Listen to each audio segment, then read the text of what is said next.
She is progressing so very well in her lessons, and I'm thankful for that. We'll introduce her ability and talents for the Lord. Praise the Lord. Another Sunday here in the Philippines. Let's turn to Luke 19. Luke 19. When you find it, you can stand with me. We'll read it together in honor to worship to the Word of God. Luke 19, verses 1 through 6.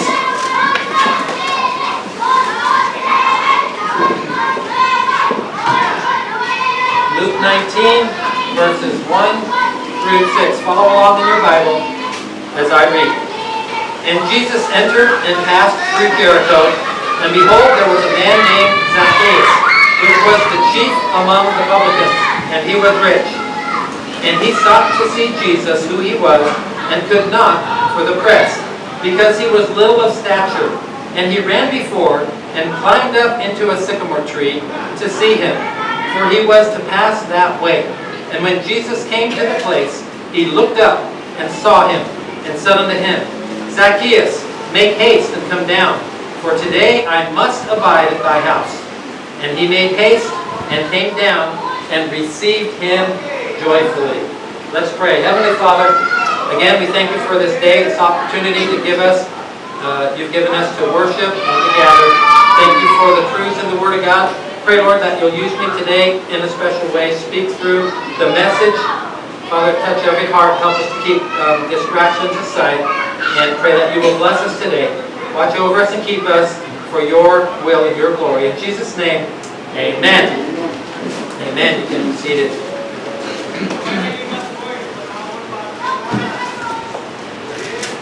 Have you ever thought about Zacchaeus when you heard this story? How many of you learned about Zacchaeus when you were younger? Did you go to Sunday school?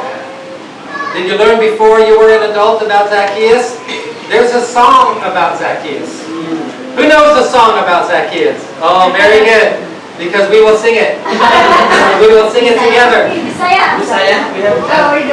Oh! Okay. Tell you what, brother. You will lead in Visayan here, and I will sing it quieter in English, but we will do the same part of the song together. So, all together, 2 languages at once, brother. Visayan and English. Let's try it. Okay?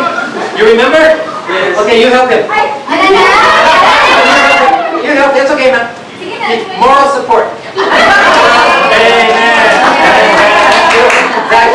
Okay, para dili ko maula, apil po mag-action ta. Okay, action. Okay. Ready? So, si Zacchaeus, gamay tao siya. Siya di sakas kahoy aron morkikas Ginoo. Kung sa diha ang Ginoo nakita niya, mingon siya, Zacchaeus, naog na, ako na sa imong balay. We're going to your house now. Now that you heard it, sing it louder. Everybody stand. One more time. One more time. I'll do it your way. No, yeah, right here. English, Bisaya. No, Visayan. Everybody do this and... Okay, ready? Do it all. Ready? Go! Si Zacchaeus, gamay tao siya. Siya di sakas kahoy aron morkikas Ginoo. O sa diha ang Ginoo niyang nakita niya, mingon siya, Zacchaeus, naog na, ato na sa imong balay. Ato na sa imong balay. Amen. Wow. Very good. First time I heard it like that. Great lesson to learn as a child, but so much for us to see and learn as an adult. We read already, and Jesus entered and passed through Jericho. You know what? Jesus passed through Jericho. Whenever Jesus passed by somewhere, it made a difference in the lives of people. Anytime Jesus encountered someone, Anytime you see the word pass, when it's talking about Jesus, watch closely because something special will happen. It's a challenge to our hearts that as we live to be Christians, as we live to be little Christ, as we live to be people who are following the Lord in His own way, His own footsteps, so to speak, that when we pass by somewhere, doesn't matter. When you pass by somewhere tomorrow, doesn't make a difference to anybody. As you pass by Monday through Friday and on Saturday, on Sunday, I know that you are pleasing the Lord because you're here. On Sunday, you're not just passing by the church, you are the church. You assemble to be the church. But when you and I pass by during the week, doesn't matter for the Lord. Doesn't matter. I hope and pray that it always does. Jesus passed by through Jericho, and then we learned about a man named Zacchaeus. When we learned the song, when I was in Sunday school at a Baptist church, I don't know when I first learned, maybe I was only 3 or 4 years old. But I remember it when I was 5 or 6. And we would say, Zacchaeus was a wee little man, and a wee little man was he. We would only do this.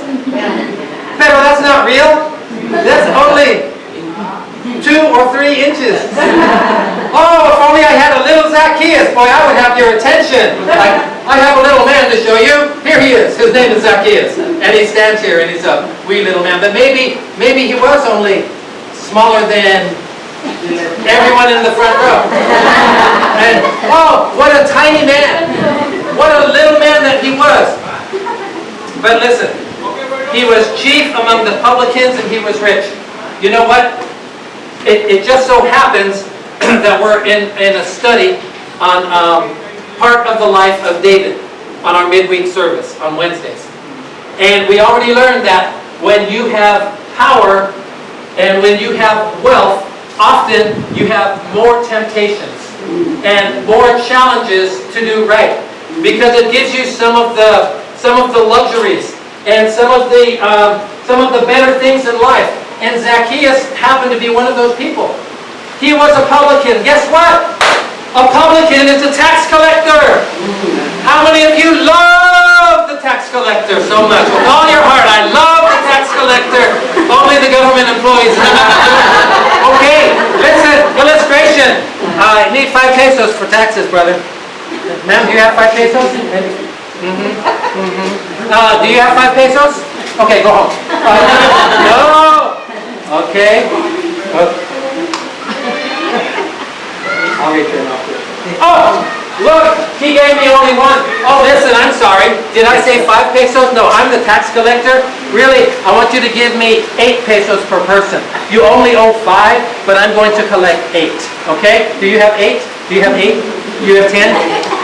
You have 20? Give me 20. See, the tax collector would shake people down. It's called a shakedown. It's like, I make you pay more because I am the authority. And because I have the power to give you more. Oh, we'll get this confused. So, she gave me 10. He gave me 21. And guess what? They only owe 10. So look, 5, 10. Here's 10 that the government owns. I'm Zacchaeus. This is for me. Oh, that's why he was rich. That's why he was doing so well. That's how it worked in his day, and I'm sorry to say it still works that way in many governments and in many countries, right? Is people taking advantage. But he was rich, but listen, riches do not bring satisfaction. Riches do not promise happiness in your life. Riches do not give you joy, joy, joy, joy down in my heart. Another children's song, right? It doesn't promise that. You can't be sure of that just because you have riches. As a matter of fact, because he would shake people down, because he would take more than they owed, because he was a Jew, but he was working for the Roman government, people did not like him. He had money, but he did not have many friends. He had wealth, but he did not have popularity. Everyone knew who he was because of what he did. But here's something about his life. The Bible says he sought to see Jesus who he was. I have a question for you. Do you remember the day that you decided, I need to know who is Jesus Christ? I need to know, not here, because I heard about Jesus since I was a little boy. I need to know, not just from a historical presentation, that Jesus lived for 33 years on the earth and that he died on a cross. I don't need to only know that here. I need to know, and you need to know, in your heart, who is Jesus? Who is Jesus Christ? Do you know who Jesus is? Have you sought him with your heart? It's the most important question you could answer. He sought to see Jesus, who he was. Why would he seek Jesus? He would seek Jesus because he was among the people. Jesus was coming and going in and out of town. There were people that you would meet, and I would go to the market, and I would meet this man, and he would sell me some mangoes. And I would say, thank you so much, sir. And he said, yes, I'm so happy to sell mangoes because a few months ago I was blind. I was completely blind, but I met a man. And this man said he's the Son of God. And this man's name was Jesus. And they called him the Christ. And now I can see, and now I can work and provide a living for my family and for myself. And maybe he met someone else, somewhere else in town. And he looked familiar and said, do I know you? Do I know you? Didn't I see you before? But I can't really understand where I know you from. And he would say, oh, I was the one begging. I was the one on the side of the road. I was the one born with legs that couldn't walk, with feet that didn't work. I've never run or walked in my life. I've never climbed a tree. I never played with my brothers and sisters and my cousins. But I met a man, and his name was Jesus Christ. And after I met Jesus, he healed me. It was just Jesus was passing by, and he healed me. And he loved me, and I believed in him. And I put my faith and trust in him. And I understand he's the Son of God. So Zacchaeus surely heard something about Jesus. Maybe his thoughts were like this. Could it be true? For generations we've heard the Messiah is coming. One day the Son of God will come. One day the Son of God will come and set us free. And they didn't really understand completely what he was sent for, to set them free from their sins. But he pondered in his heart, who is Jesus? And in verse 3, he sought to see Jesus who he was, and he could not for the press, because he was little of stature, so he was a wee little man. Maybe people used to tease him. Maybe they made fun of him all the time. Maybe he had to fight a lot, because when you get picked on, sometimes you turn out to be a fighter. And maybe he thought, oh, if I have a job with the government and I could collect taxes, then I could show them, and then I could get back at them for teasing me. And so maybe that's part of the reason he always wanted to collect extra on the taxes. I don't know, but maybe. You see, he was a wee little man. He was a man little of stature, but his heart was not sure who Jesus was. And there were so many people there to see Christ. He was becoming popular, and he was coming into town.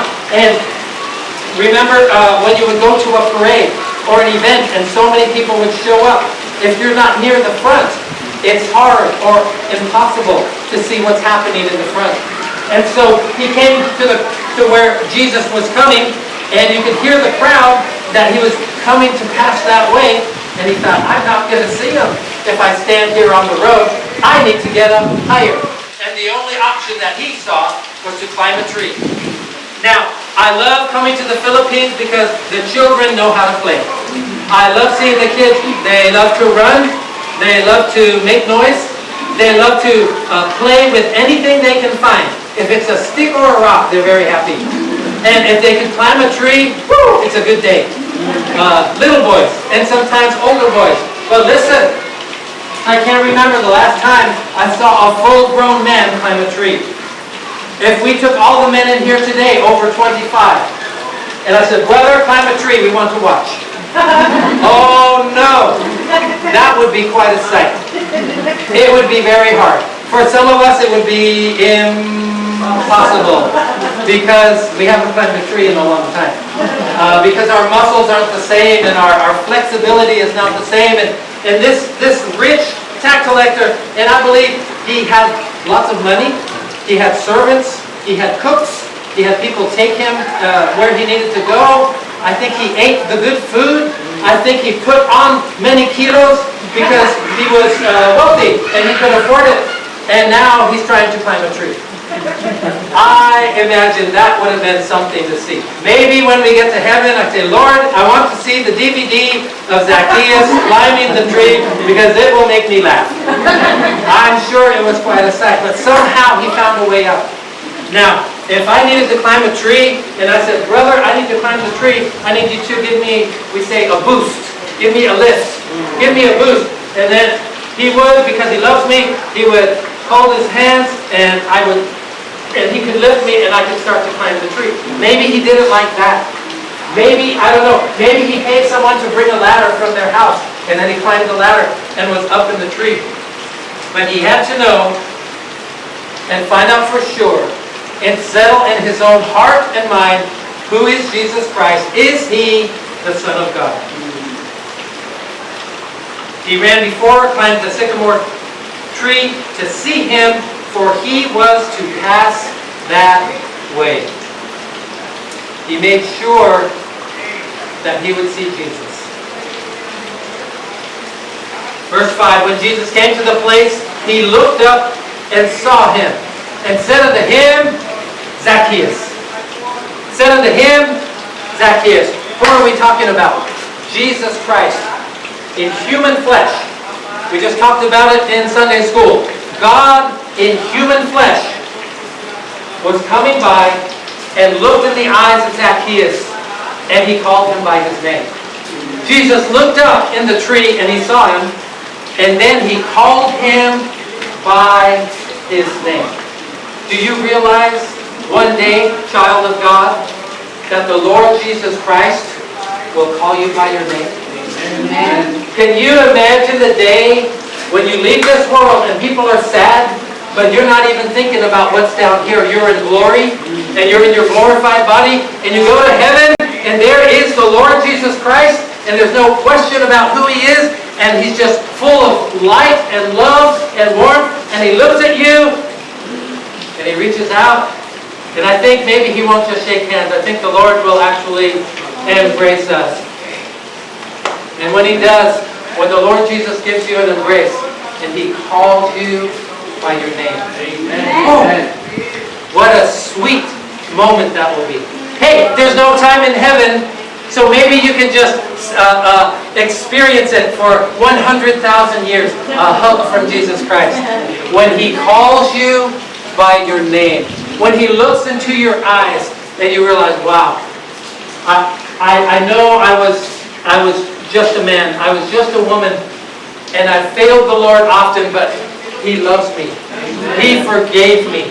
He died on the cross for me, and now he's welcoming me into heaven. Amen. And he says your name to your face. Maybe it sounds like sweet music when the Lord Jesus says your name. But he looked up and he saw him. And he said unto him, Zacchaeus, make haste and come down, for today I must abide at thy house. He must have been so shocked when Jesus called him by his name. You know, you can meet somebody in a place and introduce, hi, this is Sally. Oh, this is Robert. Oh, this is Joni. Joannie. And then, 5 or 10 minutes, you have a snack, you get a drink of water, and then you see them again, and you think, oh, I forgot their name, even though I just heard it 5 minutes ago. But, oh, how sweet when someone remembers your name. It's very nice. You feel a little special.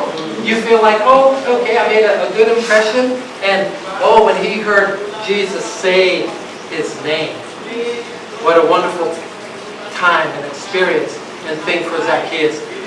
And I wonder how he felt when Jesus stopped and looked up and called his name. Have you ever been near somebody who is famous? Have you ever met a famous person? Have you ever been close to somebody who is well known around the world? I know some of you, if you have your gadgets, maybe you see some famous actor, famous actress. Fame is an interesting thing, but that's not today's sermon. Or maybe a famous politician. Or maybe a famous sports person who you know about. How do you feel when you're close to someone famous? A little excited? Maybe goosebumps? What if they came up and called you by your name? How would you feel? Like, wow! I must be really important, this famous person. Wow. I met someone famous once. I was in the Air Force. I was stationed at Offutt Air Force Base, Omaha, Nebraska. And we had the President of the United States visiting the base. Not visiting my office, not visiting my boss or my department, but he was getting a tour. There's a control center, and he was touring all around. And I thought, wow, that's nice. The President will visit the base where I work at, Strategic Air Command. And I was ready for lunch, and I walked out of my building, and there was many people outside, normally coming and going. But today they were just waiting. Many people along the side of the road. And I thought, maybe the President will come by. You know, they have the big car, the tinted windows, Secret Service, the little wire out of their ears. I stood there for a little while. I have time. It's my lunch break. So I stood there, and helicopters flying all around. Oh, look at that security for the President. Wow. Maybe he's going to come by. And then, before too long, motorcycles. Lights on, VIP, right? Coming along, escort, motorcycles. Big black car comes in. You cannot see inside, but another one comes by. And there was 3 or 4, and then there were other cars too. And they're coming, and then they stop. Right in the road. Oh, you should have been there. The people there, like, woo! Clapping, cheering. Mr. President! The doors open, and out comes George Herbert Walker Bush. Bush 41, 41st President of the United States. The door comes out, the door comes open, he comes out. The other door opens, his wife comes out, and they come up to all the military people there, all the airmen there, all the officers there, and shakes their hands and thanks them for working and sacrificing and serving their country and contributing to the mission of freedom and protecting our country and things like that. And I waited and looked, and sure enough, Mr. President came right along. And he was right in front of me. And I put my hand out. And I said, good to meet you, Mr. President. I think maybe I saluted him first. Because if you're in the military, it's proper to salute the President when you meet him. But maybe I forgot. I was excited. It's hard to say. But one thing I did not do, that was a small problem, it was cold time of year. So I'm wearing a coat, I'm wearing a hat, and I'm wearing winter gloves. Leather gloves. And when you meet the President of the United States, you do not wear gloves on your hand. You take off the gloves and you shake a hand to hand. But I forgot, because I never met the President before. And I was excited. And I shook his hand, and he said, keep up the good work, or thank you for doing a good job. And he went on, and oh, I was so happy. I told my wife right away, I met the President of the United States. But friends, compared to the day we will meet Jesus Christ, that will be nothing compared to that. You know, if the President talked to me and he said, hey, Darrell, Sergeant Bolton, it's so good to meet you. I would say, wow, the President knew my name. But he did not. He didn't know my name. But friends, the day you and I go to heaven, we'll be greeted by the Lord Jesus Christ. Amen. He will look us eyeball to eyeball, and He will call us by name. That will be a special time. Listen, Jesus looked up in the tree and He saw him. He knew his name. And then He said, "Make haste and come down, for today I must abide at thy house." And he made haste and came down and received him joyfully. The Lord Jesus had a job for Zacchaeus to do. He told him to come down, and by the way, we're going to bring a bunch of people to your house, so go get it ready. And he was like, woo! I didn't know people were coming. You know, it's one of two things when someone says, "I'm coming to your house in a little while." You're either very happy or very disappointed because the house is not ready for visitors. If you have kids, they made a little mess. And sometimes you have to finish the dishes and then make some drinks ready and make some food preparation. And so you're either very happy or very worried, very concerned. But Zacchaeus was very happy. I like this. He made haste and received him, the Bible says, joyfully. Amen. Joyfully. The Lord had something for him to do. Listen, He did it right away. Is that our offering? Oh. No, it's his money. That's the Zacchaeus money. I'll put more coins on it.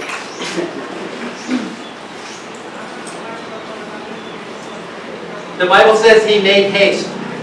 Jesus spoke to him, and he quickly obeyed the Savior. He quickly wanted to do what Jesus asked him to do. He quickly wanted to please Jesus Christ and received him joyfully. Joyfully. Whenever we do something for the Lord, it should and will bring joy in our lives. Joy in our hearts. If you read all of that story, you will find out that that day, Zacchaeus put his faith and trust in Jesus Christ. He didn't just have him as a special guest. That day, Zacchaeus made a promise to return money and extra money to those people he had stolen from. I'll just return what I took from you. There's no extra coming for the example. But listen, God got a hold of his heart. God changed the life of Zacchaeus. And that day, he put his faith and trust in Jesus Christ. It all happened one thing after the other. When Jesus looked up and saw him, and then he called him by his name, and then he had a job for him to do. So you will see in the Bible that this is a pattern, and there's another example of how this happened in a similar way. Let's turn to Exodus chapter 3. Exodus chapter 3. Starting in verse 1.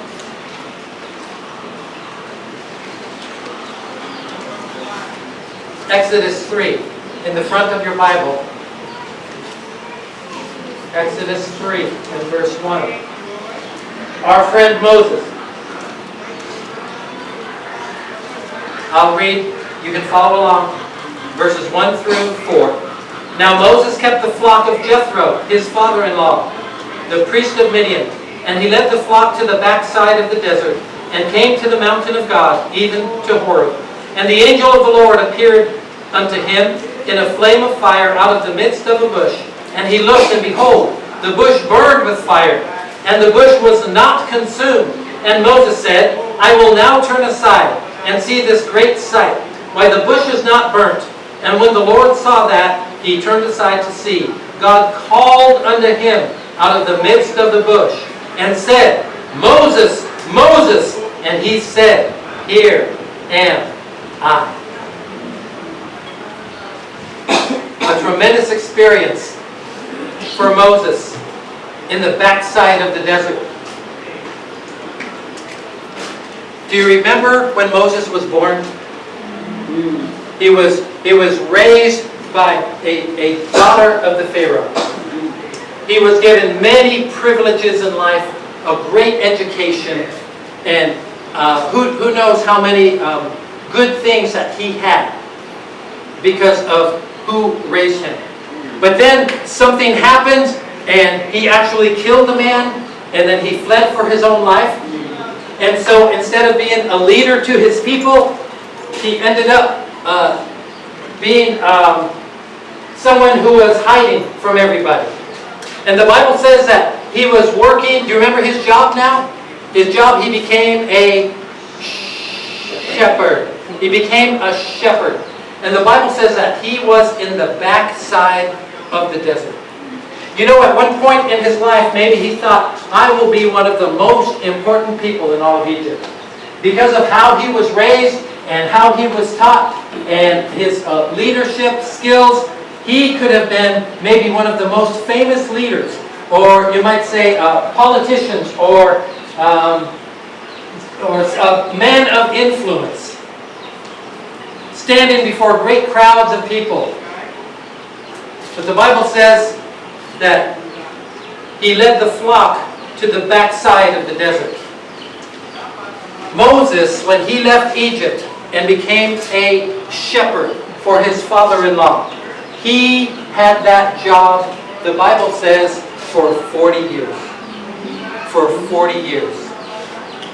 It may have been in Moses' mind that there is no chance that he will serve the way he thought he might serve.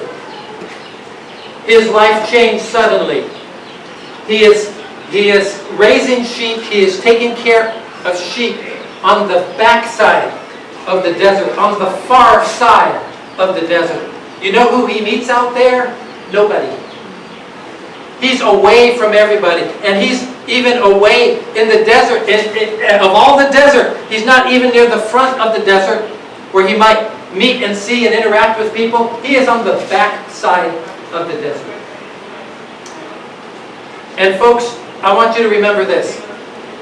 When God works in hearts and God works in lives, we must understand that it is God's timing and God's will and God's way to accomplish His work.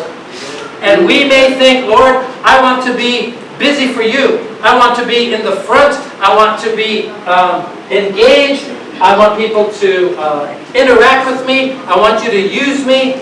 And whether it's something in front of everybody, like I had them stand up and sing a little while ago. Remember, they were very embarrassed.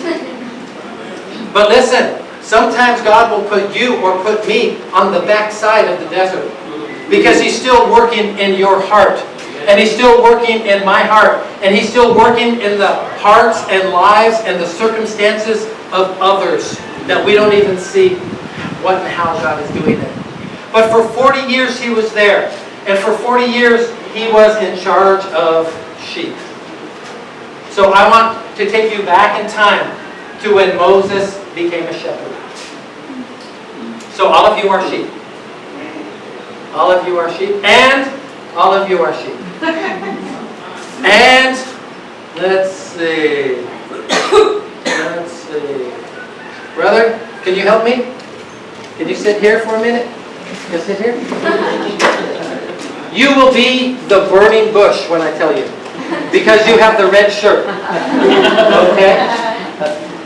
Moses on his first... Everyone is sheep except for him. He's the burning bush. And Moses...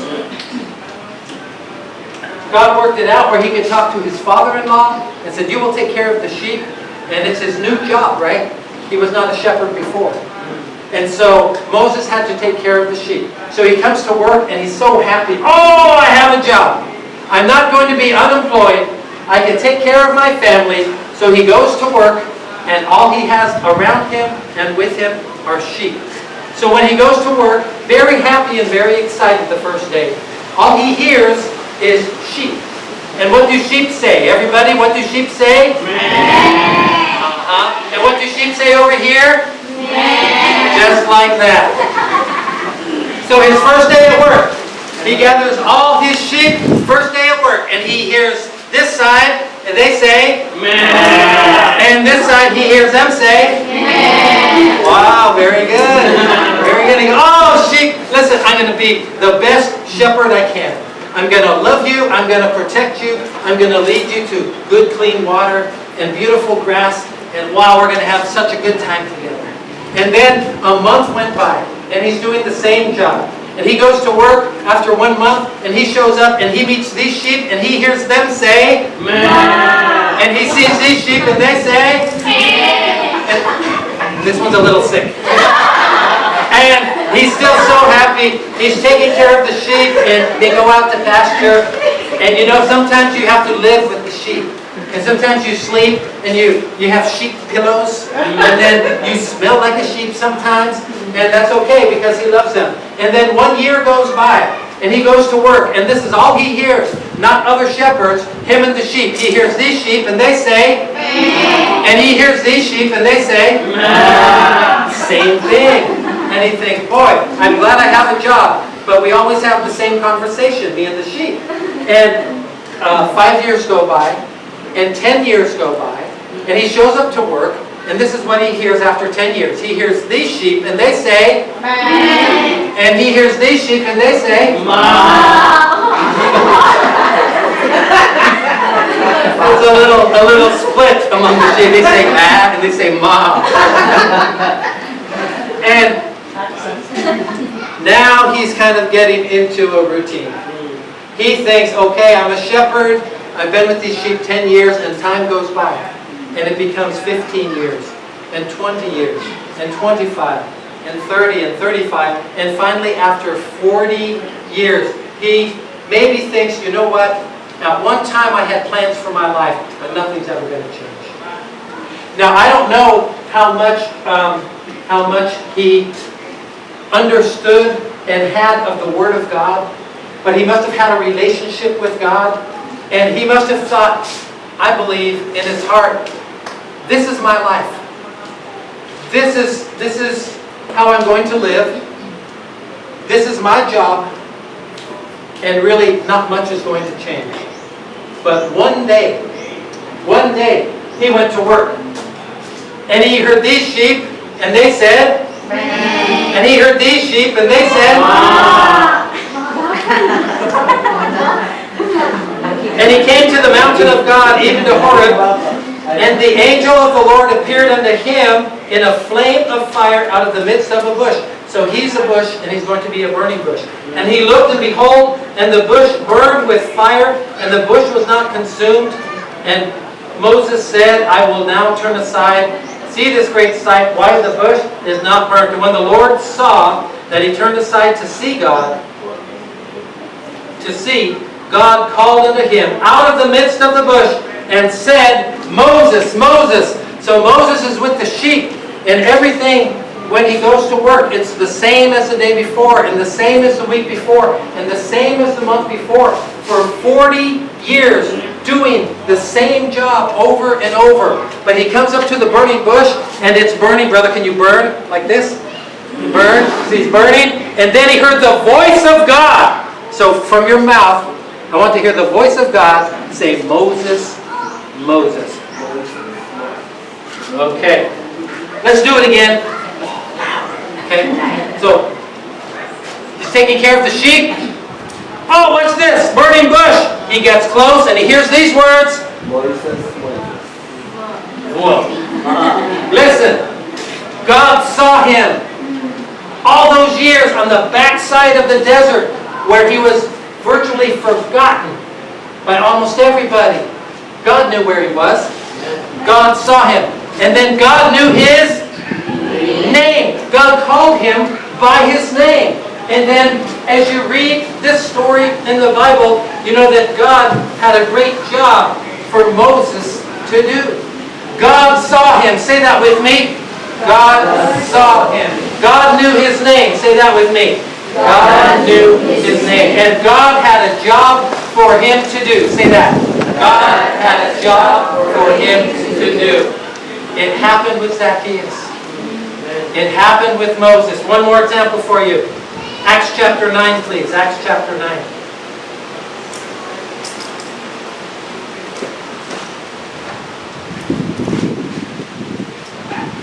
Verses 1 through 6. And Saul, yet breathing out threatenings and slaughter against the disciples of the Lord, went unto the high priest and desired of him letters to Damascus, to the synagogues, that if he found any of this way, whether they were men or women, he might bring them bound unto Jerusalem. And as he journeyed, he came near Damascus, and suddenly there shined round about him a light from heaven. the light from heaven came down, shined upon him. Friends, that's where God saw him. That's where God saw Saul. And he fell to the earth and heard a voice saying unto him, Saul, Saul, why persecutest thou me? Friends, God knew his name. And verse 5, and he said, Who art thou, Lord? And the Lord said, I am Jesus, whom thou persecutest. It is hard for thee to kick against the pricks. And he, trembling and astonished, said, Lord, what wilt thou have me to do? And the Lord said unto him, Arise and go into the city, and it shall be told thee what thou must do. Friends, it happened in the Old Testament. It happened in the New Testament. God saw him, God knew his name, and God had a job for him to do.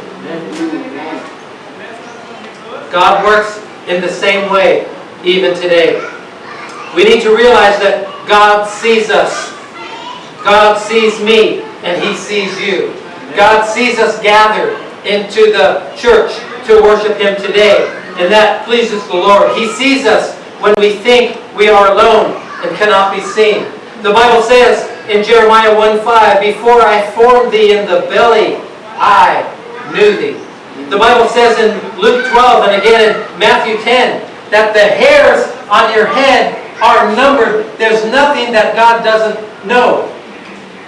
God cares and loves you so much. He even keeps accounting of your hair. And I'm happy to see most Filipinos keep their hair.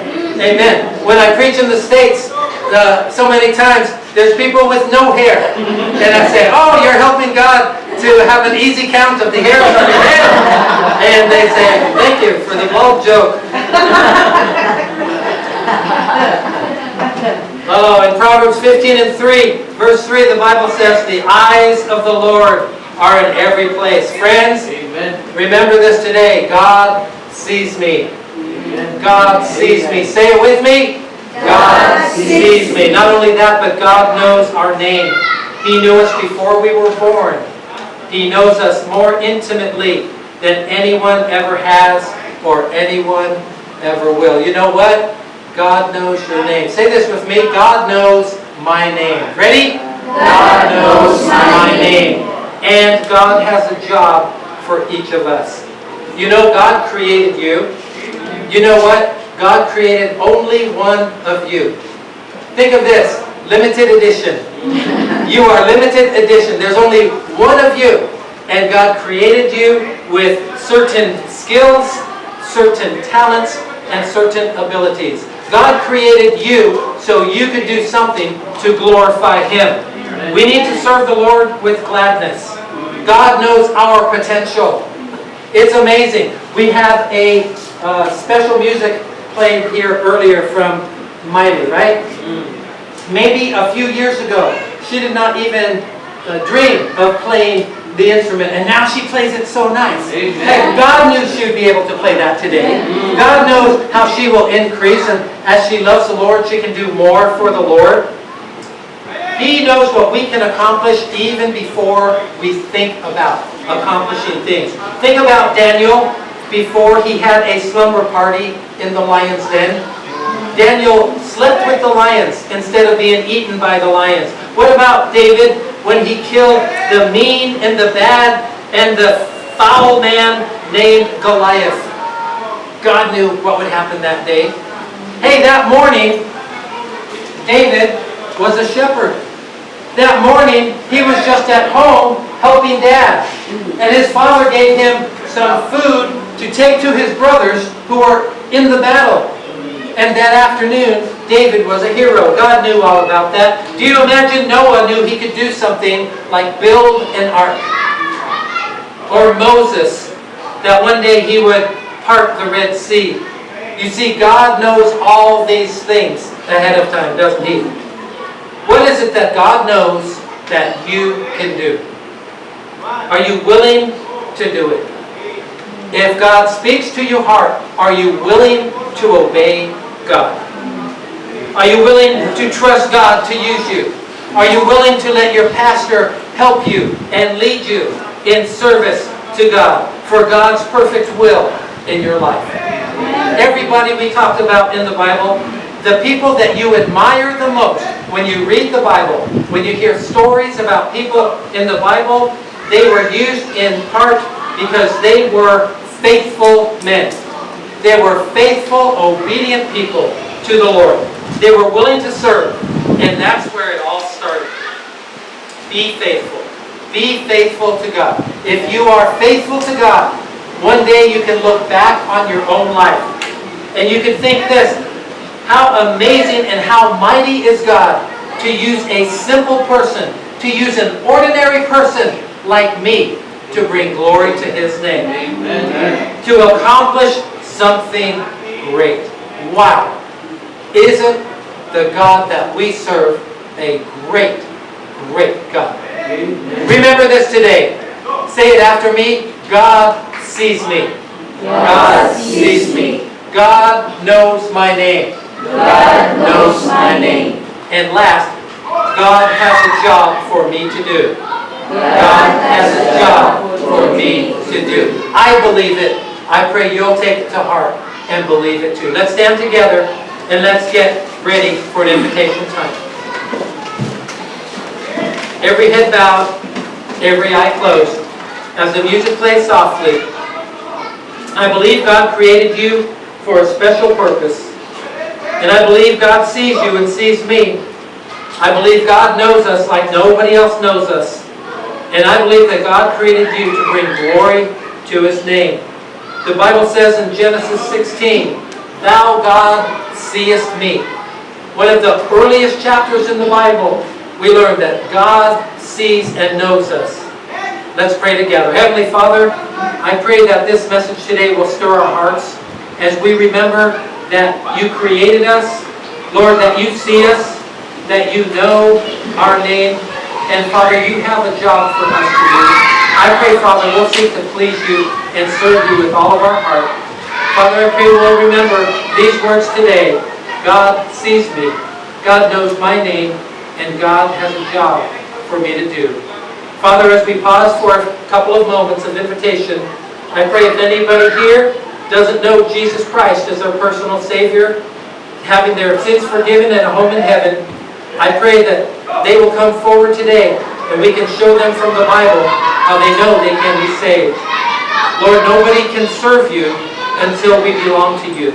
None of us are a child of God until we believe on the name of the Lord Jesus Christ.